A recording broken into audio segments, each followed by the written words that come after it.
ہمارے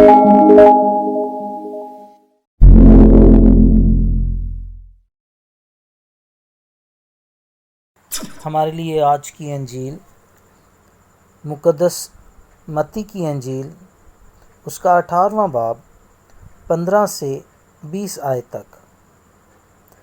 پس اگر تیرا بھائی گناہ کرے تو جا اور اسے علیحدگی میں سمجھا، اور اگر وہ تیری سنے تو نے اپنے بھائی کو پا لیا، اور اگر وہ نہ سنے تو 1 یا 2 شخص اپنے ساتھ لے، تاکہ ہر ایک بات 2 یا 3 گواہوں کے منہ سے ثابت ہو جائے۔ اگر وہ ان کی بھی نہ سنے تو کلیسیا سے کہہ، اور اگر وہ کلیسیا کی بھی نہ سنے تو اس کو مشرک اور محصل کے برابر جان۔ میں تم سے سچ کہتا ہوں کہ جو کچھ تم زمین پر باندھو گے وہ آسمان پر بندھا رہے گا، اور جو کچھ تم زمین پر کھولو گے وہ آسمان پر کھلا رہے گا۔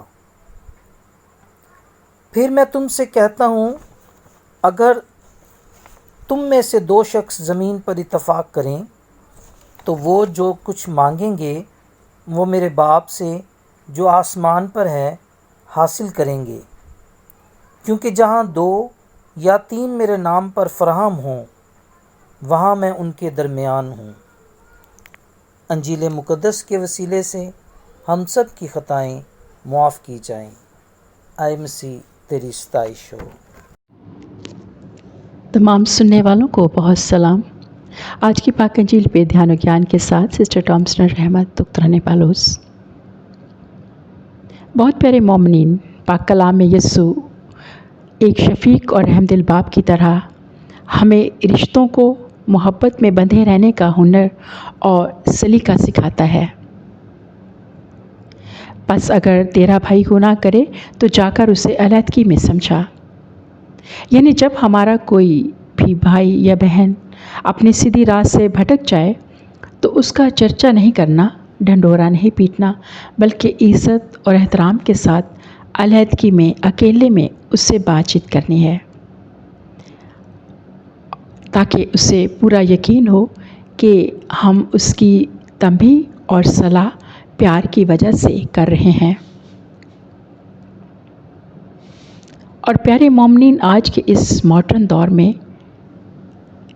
ایک دوسرے کی زندگی میں دخل اندازی یا نصیحت کرنا اتنا آسان نہیں، مگر خدا یسوع مسیح ہمیں یاد دلاتا ہے کہ اس مشکل اور خود پسندی کے دور میں بھی ہمیں اپنے اس بھائی یا بہن کو جو صحیح راہ سے بھٹک گیا ہے جرأت، ایمانداری اور دلیری سے سمجھانا ہے، اور اس کی غلطی کی نشاندہی کرنا ہی حقیقی پیار ہے۔ اور ضرورت پڑنے پر برادری کلیسیا میں ایسے بہن یا بھائی کی مدد اور رہنمائی بہترین طریقے سے کر سکتی ہے۔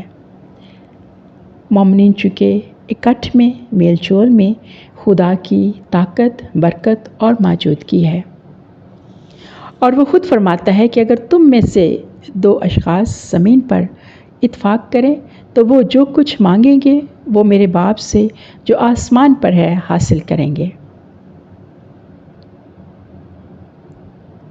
پیارے سامعین، خدا باپ ہماری دعائیں اس وقت سنتا ہے جب ہم ایک دوسرے کے ساتھ صلح اور اتفاق سے رہتے ہیں، جب ہم ایک دوسرے کے ساتھ صبر اور تحمل سے پیش آتے ہیں، جب ہم دوسروں کی مشکل میں ان کی حوصلہ افزائی کرتے ہیں اور ان کے متعلق مثبت سوچ اور اچھے خیالات رکھتے ہیں۔